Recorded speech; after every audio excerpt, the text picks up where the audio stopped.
Hello, Mercy Melody Kayode is my name, a co-founder at The Hangout.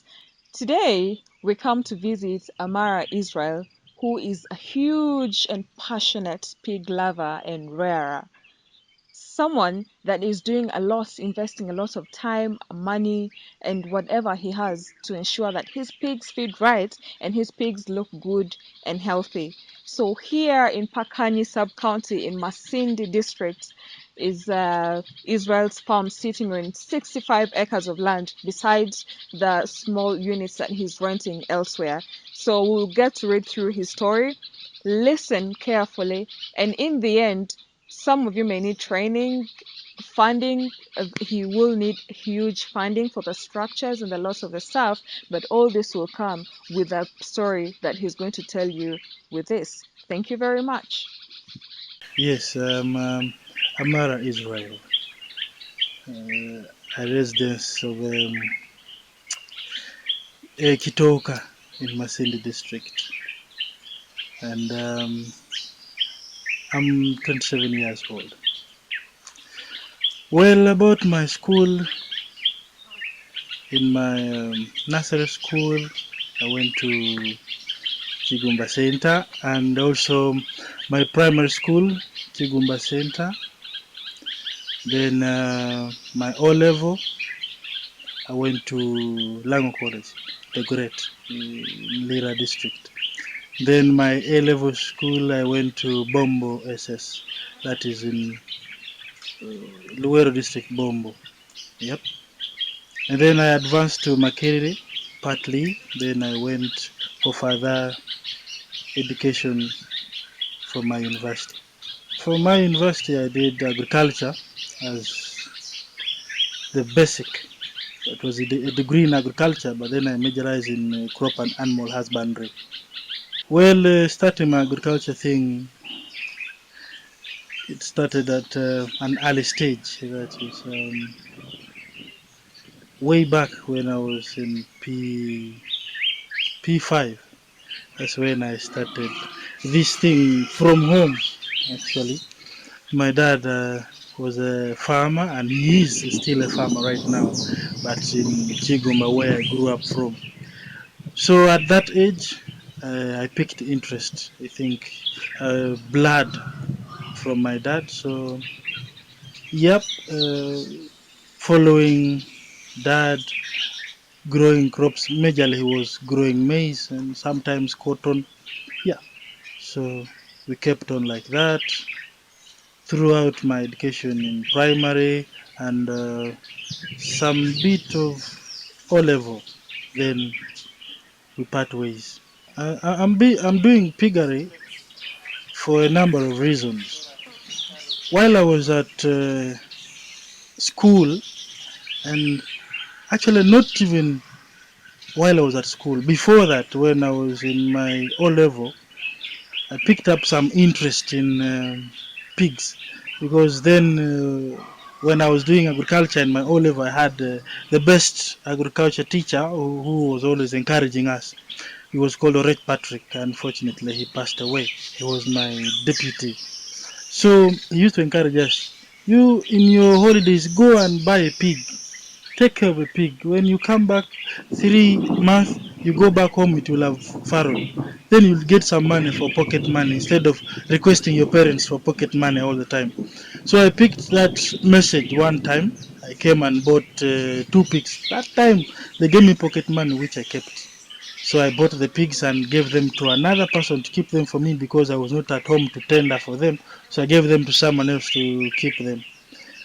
So those 2 pigs, after 6 months, they farrowed eight eight piglets. But out of the 8 piglets, I got zero. Yes, they grew, but then someone along the way disorganized my plans, went and took them, and then I got zero out of them. So my love for the pigs disappeared that time when I was young. But then after my O level, I had some time to think, what can I do in this vacation? You know, that age you want to do something if you are interested in it. So I said I have to get pigs again. So I got 2 more pigs. then the love kept on growing that time. So after a while, with my education, and then with working for other people on people's farms, I kept on thinking, what best can I do that really suits my personality? Then I looked at the cattle. I saw their period of birth. I saw their number of calving, and I was like, no, there is something I had before as my interest.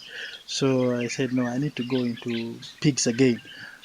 So it drove me back to my mother love, the pigs. So yes, I said I have to go in for the pigs. I sat down myself, compared again through everything, wrote a number of sheets to see really if it's the best.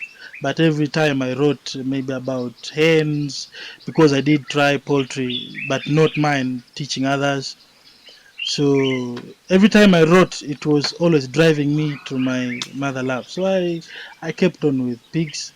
Then up to date, I'm a pig lover. As of now, like I said before, I used to have to buy 2 pigs and then the farrow, and I get nothing. So when I sat myself down and really thought, I thought at an advanced level.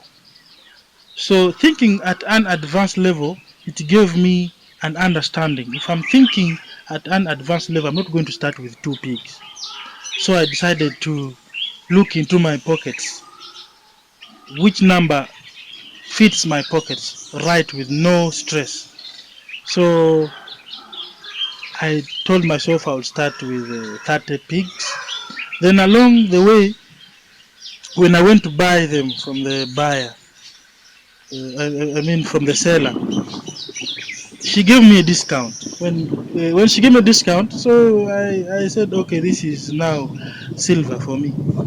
I shot to 45. Then I bought them 45 pigs, and they were all female. So then I bought them at they were all at 2 months. So no, not all of them are 2 months. Some were 2 months, 3 months, and 4 months. So I bought them 45. Now when I reached, I brought them to my place. I was asking myself, okay, now they are all female. How are they going to multiply? Then I thought I need to look for the boar. So then I looked out again to look for the boar, because I was looking for specific breeds. I was not buying all kinds of pigs or all kind of breeds mixing. No, I was looking for 2 breeds, large white and Canberra, which I bought. So then I thought I need to get 1 breed for the male. Then as I kept on looking for the male, I got the breed I wanted, the large white. Then the person who was selling it to me also gave me an offer, because I only wanted one male one, the boy. So he told me, okay, if you give me this amount of money for this one, I'll give you a discount. You take also these young ones too. Yes. Then I bought the 3 at once, the male ones. And then along the way, the very person, he had one female one left at his place. Then he told me, now, how am I going to keep only this one? It's going to be okay. After also talking him, I told him, it's, you see, with 1 pig, it's going to be bored. Then it's not going to eat well. It is going to have stress. Let me buy it as well. So I also bought it. So I came with 4 pigs, and then currently I have 46 female and then 3 male ones. And like I told you, I was thinking on a larger scale, not looking at 2 or with my initial dream. So thinking of starting with around 30. My dream was, okay, if I'm starting with 30 and they're all female, if they're going to farrow, let's say first farrow, maybe averagely, I calculated everything. I said averagely they will farrow maybe 5 piglets each. Now 5 piglets each times 30, I saw myself in 150. Then I told myself, if this 150, I divide the 150 by 2, maybe half female, half male. Then I was looking at a channel that by the time these ones, the ones that followed first, that they will get to their next pregnancy in 2 weeks, then they will be pregnant. Now the piglets, they will be following the next farrow, which is the third farrow of their mothers, for them to be having the first farrow. So that means I was calculating that the first farrow is 150, the second farrow is 150. Dividing all that, I'll be getting around 75, 75. Now 75 plus 75 will be some good number. Then the piglets that were farrowed, they will also be farrowing. Remember, now they are 75. Farrowing will take me to around 300 or 400 with the first farrow of the piglets and their mothers farrowing at the same time now. That will take me in around 500 or 600. But then I was like, okay, if this is going to be it, my dream, I want 200,000 pigs. Now then I told myself, how will I reach 200,000 pigs? That is why I said, okay, now I'll be dividing. The male ones, I will be feeding them specifically different feeds so they can grow at a fast rate to reach maturity so I can sell them at 6 months. The female ones, they will be fed differently so they can farrow. So my purpose here is to keep the female ones for the farrowing purpose, the male ones to be sold at 6 months. So and not until I reach my number of 200,000, then I can look into having all the pigs producing, and maybe doing away with the female piglets, or weaning off the old mothers, replacing them with the young ones, and selling away the old ones. So that is my way of thinking in this kind of line. As of my dream, when I was starting all this, I calculated everything. I told myself 200,000. Wow, that will be a hard task. But then I told myself, yes, it's what I want. So as you've seen my structures, I started with one structure, hoping to accommodate around 50,000 pigs. Pigs, not piglets. Now, as I said, I want to construct 3 structures there. Now, in those structures, I assume in my calculations that I will have all the 200,000 pigs accommodated, because if I'm going to sell away the male ones at 6 months, they will be giving me more space. And now at a time that I'm going to be replacing the old females with the young ones, they will be giving me also time, space. Then, apart from that, as I reach my target, that means I'm also going to be having now more space that I've known. Okay, now 200,000, take this. So the ones that are being farrowed, maybe I'm going to sell them at an early stage, or I'm going to keep them for meat as well, because my purpose here is majorly meat, is what I'm looking at. Because when I thought of this, I had to look into all fields. If I'm thinking of 200,000, am I going to consume it myself with my family? No. I had to do some research about the market. Then I'm 100% sure, and it is true, the market is there. So I said, okay, I won't have to be bothering myself. Where am I going to sell my meat, or what am I going to use my meat for? No. Where is your market? I have at Lugogo Cricket Oval. I got friends of mine, because I was there for some time. When I was making my research, I was not sending, I was going myself. I went at Lugogo Cricket Oval. They told me, you just bring any number here, we will buy however much you have a lot, we will take everything. Then also along the line, I said, these people, they want to just buy like this, and they were telling me a kilo they'll be giving me 8,000. Then when I looked into my calculations, I was like, maybe I could also rent or buy some place, make my unit. I sell my meat myself. I have a pork joint myself. Then I won't need to stress going to Lugogo Cricket Oval or come and measure. Then we have these fights. Your weighing scale is cheating me or something. I thought of doing it myself as well. But though it's not so much into or in my calculations, I'm looking at supplying the Gogo cricket over for now so that I can reduce the chain. Do you have any buyers out of the country? Yes, along the way I met someone coming from South Africa who had promised me by if I reach the number I want, so I can contact him. He wanted to give me 1.2 million per live pig, and he wanted 50 pigs per month. I mean per week. And I looked into this. Me myself, I can't even fulfill. Even if I reach a target of my dream 200,000, if I look into 50 pigs per week, it's a little bit impossible to satisfy that kind of market. So yes, there is a good market outside there for the pigs or the pork in particular. Well, currently I'm having some financial problems. In my initial plans when I was starting, I had everything calculated, but because of my dream, I found myself that the budget I had was really way too low. So as of now, I'm not so sure, but I'm moving on. Yes, I have some financial problems, but I'm moving on to see that the structures that I want to erect at the farm are fully erected and the way I want them, given the chance that my finance stabilizes. I for one, when I was calculating all this before I brought the pigs, I told a few friends, including my parents, when I grew some maize before I brought the pigs.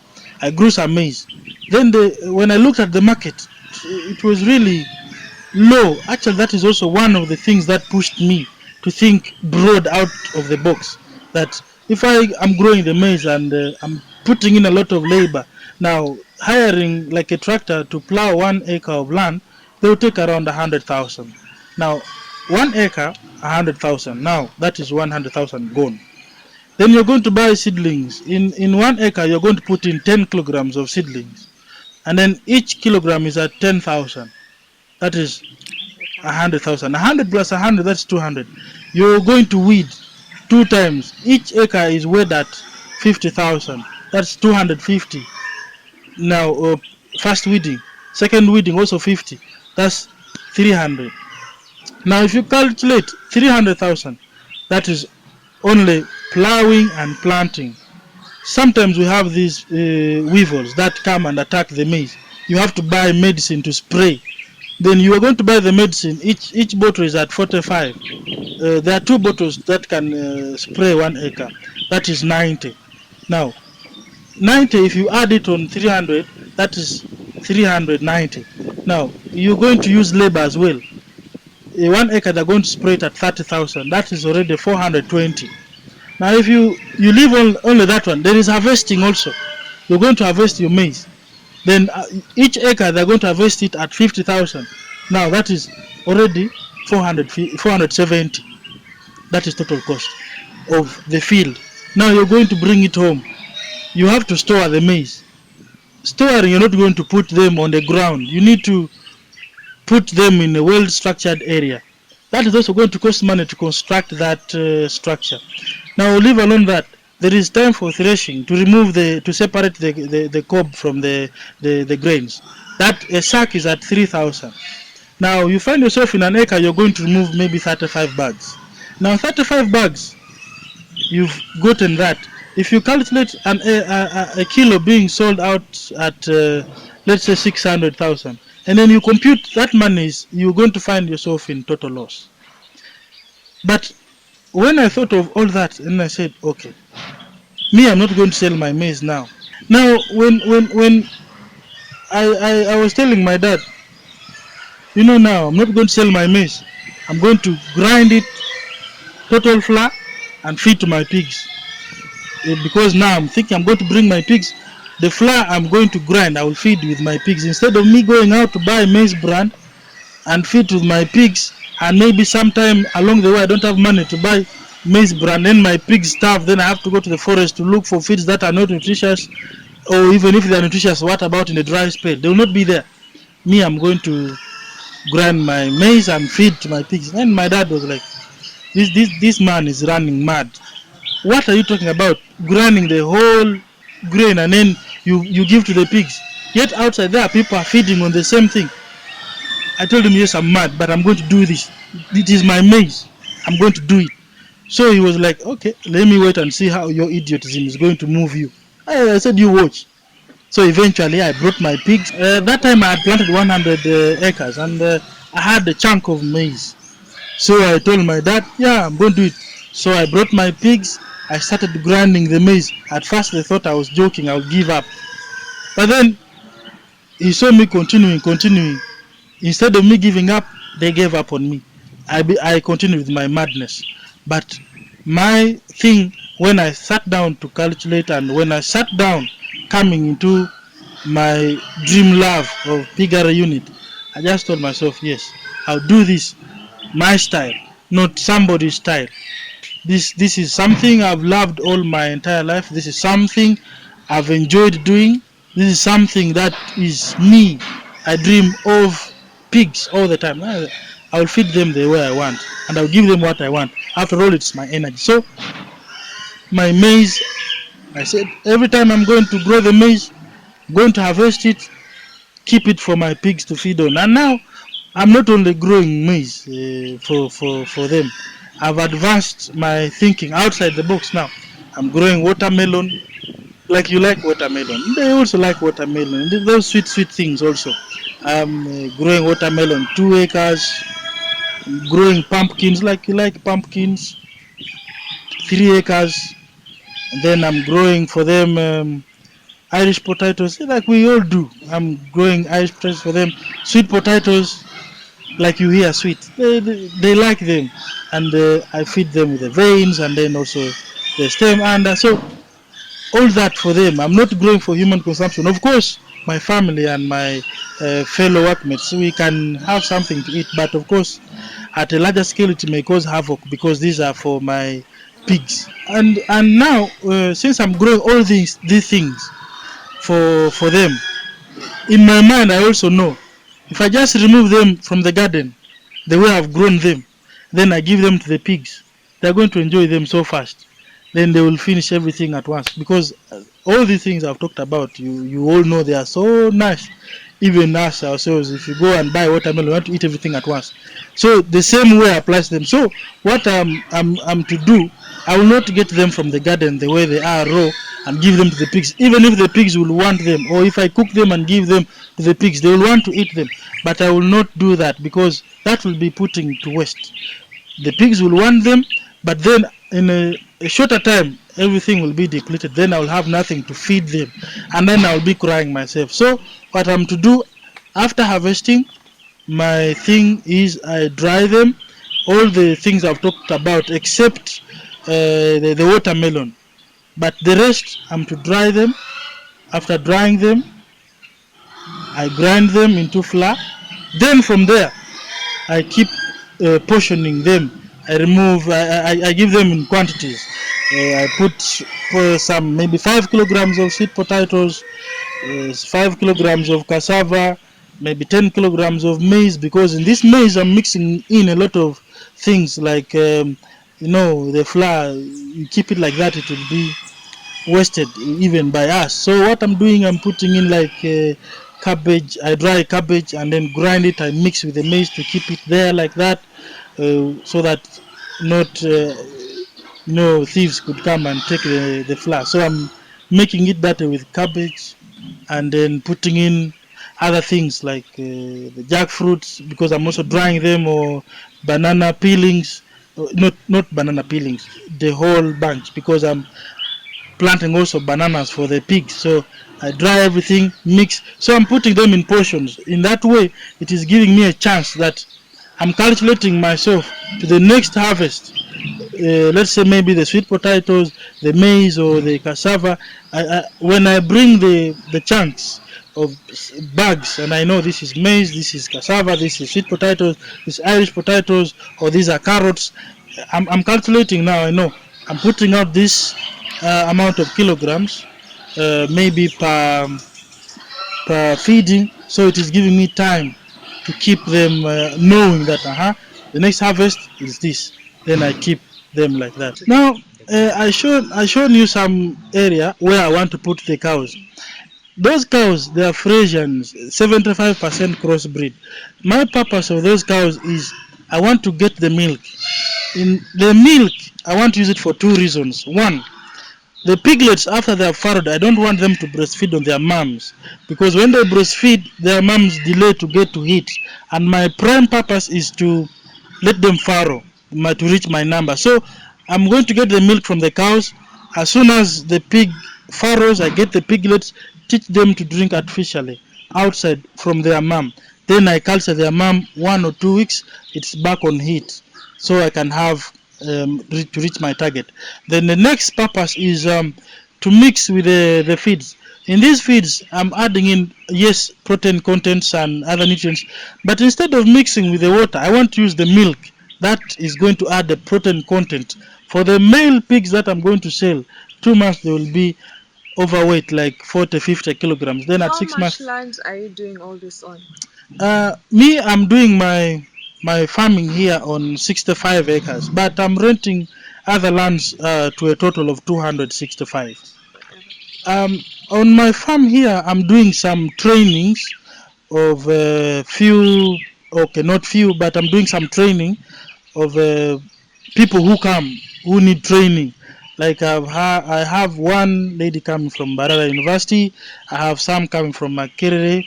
Then I have one agricultural officer here right with me also doing some training. So yes, I'm training people here at the farm as well. Now there is something personal that I have to say, that whoever is outside there watching or is interested in doing something, be it agriculture, be it what, most especially us, the youth, we, the young generation, we need to really pick our interests and fight for them. So I'm really encouraging everyone outside there to take their dreams serious and very serious, so that tomorrow is a better one. I for one, I want to encourage anyone outside there. Maybe you might have seen I'm talking about 65 acres or renting 200 acres. That is not the reason of being a farmer. You can have half an acre. This is something I'm telling you out of experience. You can have half an acre, but learn how to portion it and learn to know what exactly you want to do on that half an acre. Because I can have 200 acres and they can fail me to utilize. You can have half an acre and you utilize it maximally. Tomorrow I come to you to request for something, maybe work or food. So whoever is outside there, don't look at having something big.